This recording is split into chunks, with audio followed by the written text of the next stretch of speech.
Good morning and welcome to this session called Connected Health Platforms. My name is Peter, I'm your moderator of this beautiful session, and I'm working with wearable technologies. However, I don't want to waste our speakers' times, so let me introduce the first speaker of this session to you. This is Gilles Lunzenfichter. He is the Vice President of Marketing and Sales for the company called Medisanté. And Gilles is going to talk about connected devices to the connected care, putting IoT to work for caregivers. So, Gilles, the stage is yours. Have a nice presentation. Hello, can you hear me well? Good. Okay, so the presentation, as announced, it's the move from connected devices that are everywhere to something meaningful, which is really connected care. Because at the end of the day, all these devices should be at the service of a care process driven by a doctor. So this is the content we are going to cover in these 25 minutes. So you probably recognize, if some of you already have done skiing in Switzerland, it's the Mountain of the Angels, Engelberg. So it's my favorite resort for skiing. So as I'm the VP of marketing, you know, the nice thing is when you're in charge of marketing in a company, you can choose the pictures you like. So that's the one I chose. It's a little bit of advertising for Switzerland as well. Wonderful country, a lot of quality thinking. And of course, we talk about connected care, so the image should resonate. So what is the vision of the company? It's really about helping countries, nations to better support chronic patients. Right now in Europe, healthcare represents about 11 or 12% of GDP, and chronic conditions represent about 80% almost of this overall healthcare budget. So having a vision where, you know, we help improve how we deal with chronic patients can have a huge economical impact on a healthcare budget at a nation level. And of course, what is at stake is to help people stay at home longer, avoid that they go to the hospital, especially when they get older. And of course, there's a huge financial impact in doing so. So what is our view of the world when we talk about connectivity? In fact, the reality is often not connected. There are many devices that many patients use that are just not connected. But over the last 5 years, and we believe we are in 5 to 7 year cycles. You know, there is a former advisor of the French president, Mitterrand. He said he would advise people who marry to sign a 7-year wedding contract. And then if everything goes well, you know, they in mutual agreement, they keep up, they renew the contract. So I think it's time today, after the first 5 to 7 years of connected devices type of approaches in healthcare, to think if it's a good idea to renew the contract and do exactly the same, because maybe it's brilliant and it's so efficient and it saves so much money and caregivers are so happy about it that everybody should renew. Or if we should tweak it and evolve it to a next generation. And we clearly believe that we are getting out of this 5 to 7 year connected devices generation, and we are moving into a new generation we call connected care. And I will quickly go through the attributes of each two generations, which are both connected, but are completely different in terms of approach. And I think they are completely different also in terms of impact on the health cost at a nation level. So the connected devices generation, if I characterize it, what does it look like? So first of all, what is pretty clear is that the technological stack around those connected devices is all the time the same, and they tend to operate in parallel silos. So if I describe, just for the sake of clarity, one of the silos, you see there is a condition, for instance, blood glucose diabetes, or another one, blood pressure, hypertension. And the device is used by the patient, so the red person is the patient. He has a medical device measuring a vital sign. And then he gets told that to use this device and transmit the data, he needs to have a smartphone. He needs to go to Apple Store or Google Play and download the mobile app. Then he needs to connect his medical device to a smartphone. He needs then to connect to the Wi-Fi. Then he needs to click on something swearing that he accepts everything without reading it. And with that, fortunately, he's the lucky man who will end up having his data sent somewhere to a global cloud in a country where usually he doesn't really know where they go because he hasn't read the terms of use. And at the end, maybe this narcissist trait of the patients today, I don't know, he's allowed to look at his own data in a global cloud. Okay, so what is missing here? Any idea what is missing? Nothing is missing. So we should renew the contract, right? For 7 years, we should do the same. Well, I think that what is missing is the doctor, the caregiver. You know, the only way the doctor today has access to this health data in a global cloud somewhere in the world from his patient is when the patient visits him in the practice. He says, look at my mobile phone and my data. And the natural reaction of the doctor is, oops, oops, oops. Because he has so many patients who come with so many different mobile apps that the doctor doesn't know what to do with this data. Is it reliable? Does it make sense? I mean, they are basically overwhelmed and they are not really involved. They are not the drivers of this process. So that's the first problem. The caregivers are not really active in this process. And I think the second problem is that when you look at elderly people, like 60 or 70-year-old, who suffer from, let's say, 2 chronic diseases, which is not untypical, like diabetes and hypertension. In fact, when you tell them that they need to go through this clunky process of mobile apps and download and Bluetooth connection, at the end, after 3 weeks, usually, despite the help of the daughter or the son, those devices end up in the cupboard. So as long as a medical device is only an add-on of a mobile smartphone, in fact, the pilots that get run, you know, to deploy these technologies from a medical perspective, they do not scale because it's too complicated on the end user side. So we believe that to address these 2 problems, there is a need to have a different approach to introduce a new generation that we believe is coming now. And of course, my company, Medisanté, wants to play and to lead that generation. So this generation is what we call connected care. So we talk about medical grade IoT. And the attribute of this approach, basically, and thanks for taking the picture. I hope that I see 50 people taking pictures, so it's not about me. I thought you like the slide? Everybody likes the slide. I thought it was me. Okay, I'm disappointed, but it's good that you believe in connected care. So the attributes of connected care is that the medical devices, they become of age, you know. We should not treat them like babies that are an add-on of a smartphone. They become autonomous devices that include a SIM card in each device.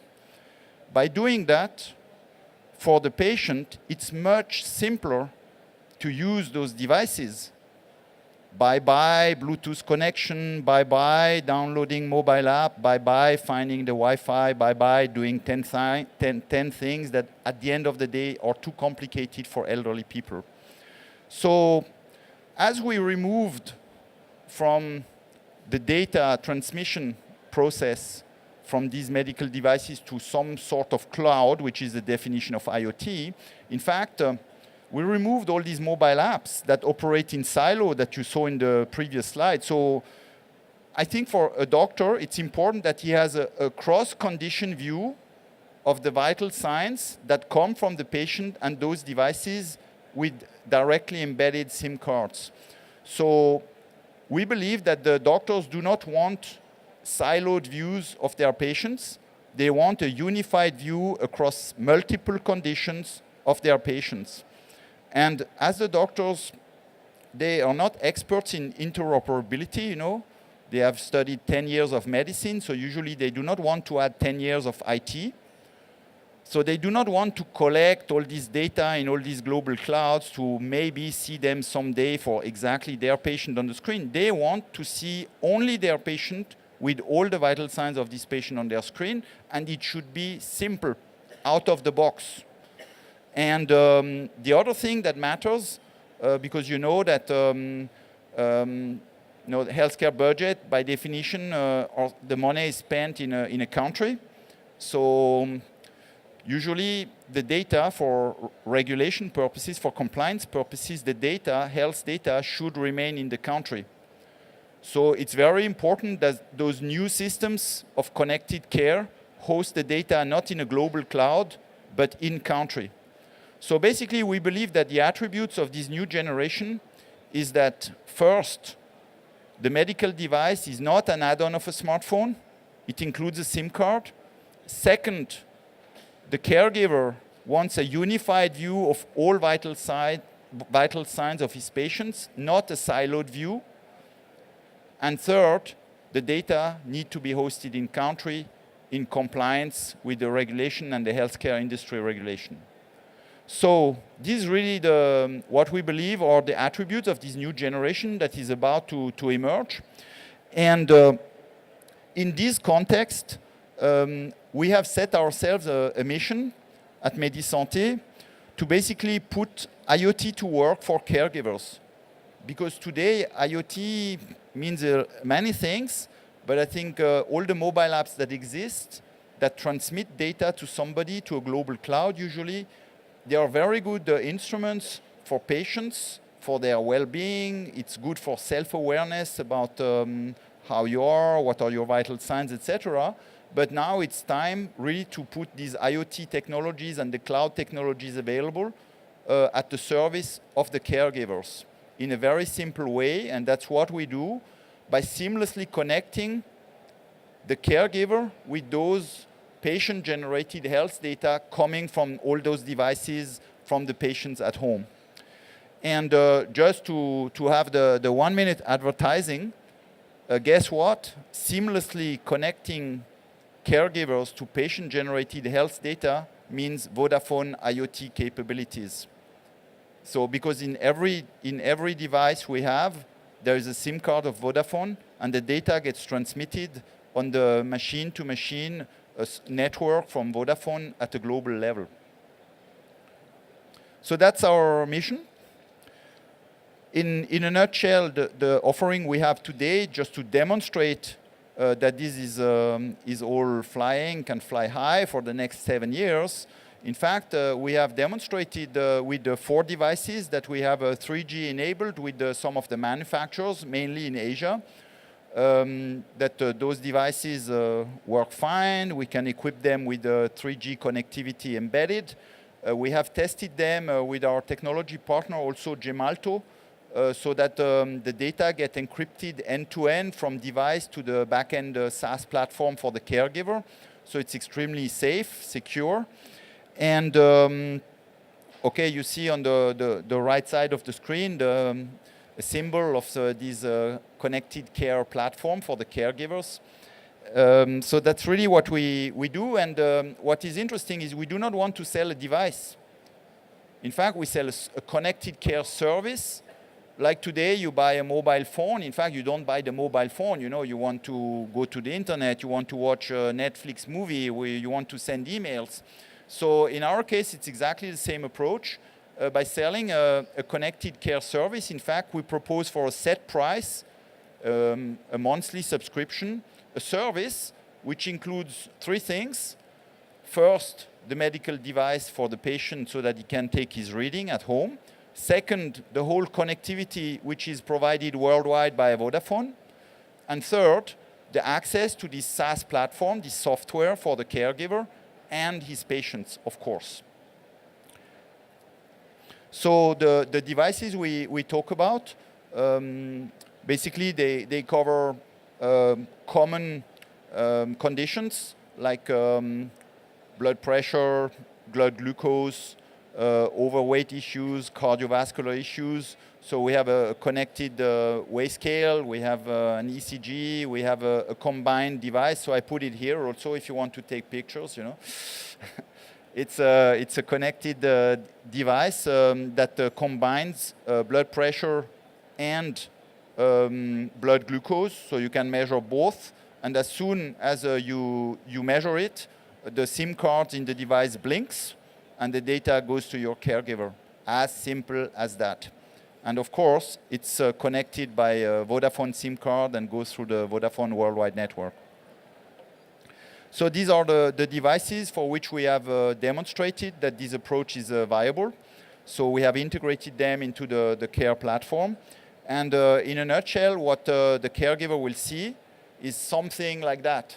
You know, he will not see 50 patients with 10 conditions on a mobile screen, you know, because he would need a magnifying glass to see the details.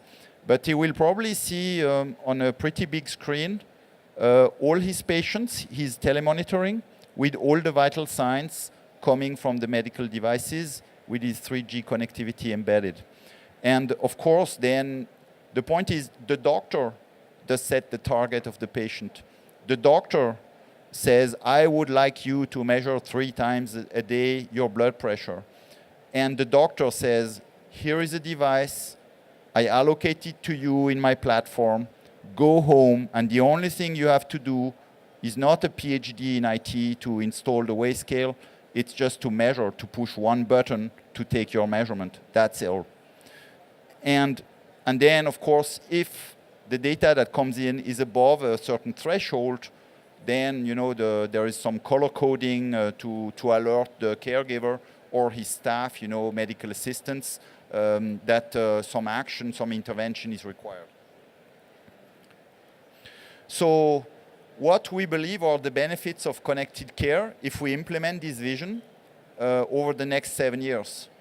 In fact, we believe that there are obvious cost savings for every nation at a macroeconomic level. You know, 1% saving of the chronic conditions cost, it's a lot of money. It's not millions, it's billions. And we believe that those savings are achievable. And we encourage healthcare authorities in every country that thinks and wants to go into a digital transformation of their healthcare systems to look into this. Of course, the benefit for the caregivers is that it's probably better, you know, to drive a process. They drive the process.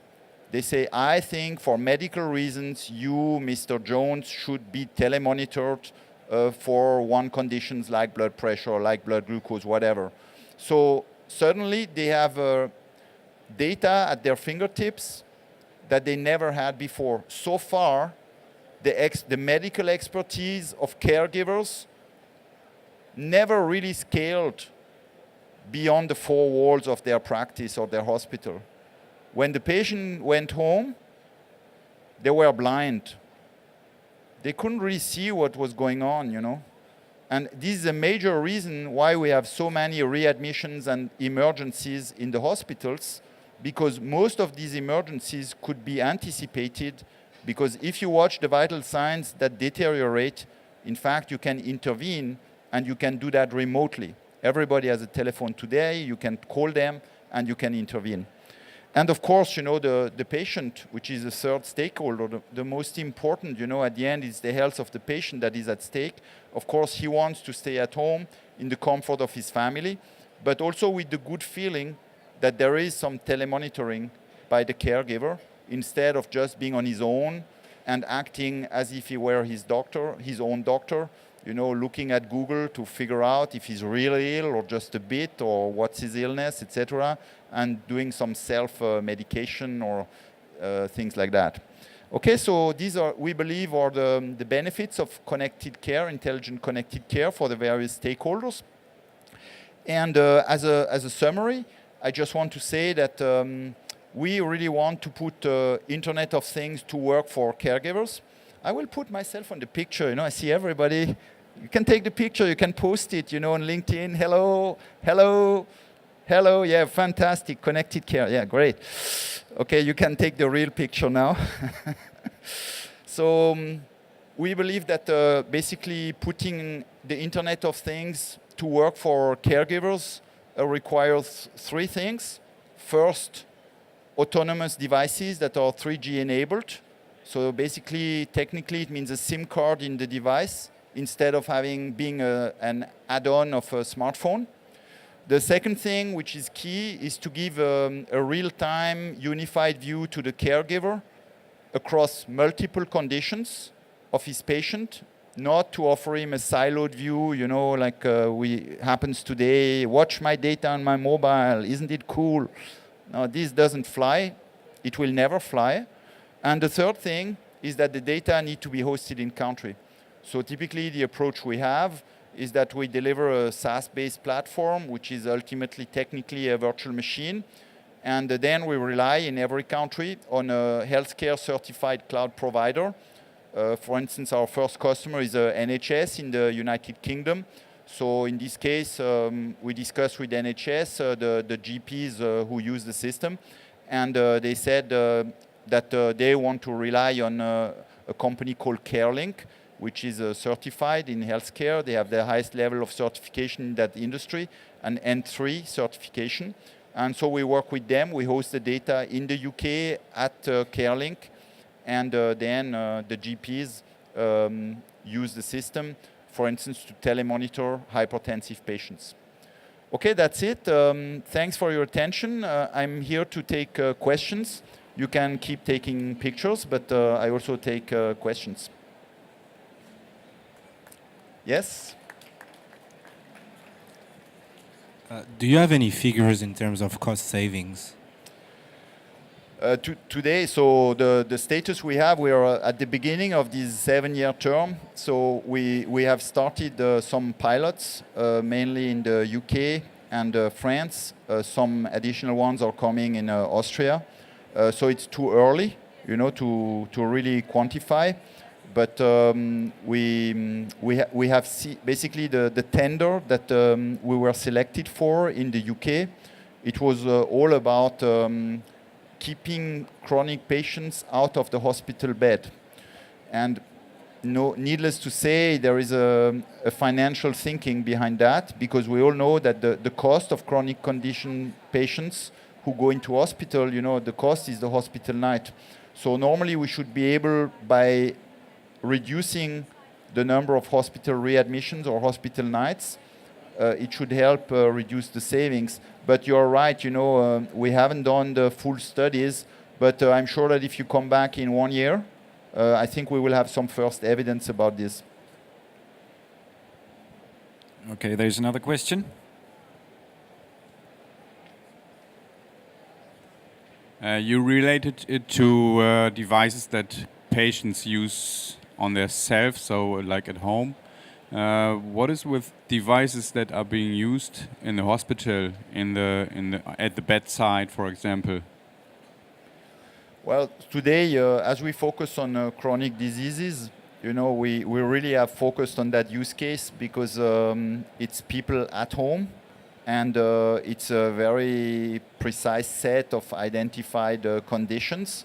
But I like your thinking, because indeed, and this is something a bit further on our roadmap, there is a similar potential to replace a lot of the physical cables at the bedside in the hospital through a type of IoT technology like the one we use with Vodafone, but in a different context, more in a hospital context and with the heavier equipment at the bedside. But what we really do as a company today is we start with chronic diseases and devices at home. But yes, you're 100% right. We could very well imagine a kind of virtual cable, which would be an IoT M2M type of communication that could also reduce cost of cabling equipment in hospital. But these you need to wait 1 or 2 years to make it happen probably. Okay, brilliant. Gilles, thanks for the nice talk. Really appreciate it. One last question. No question from the audience. Brilliant. George, Gilles, thanks for your nice talk again. Thank you. I think you're tackling really a great issue.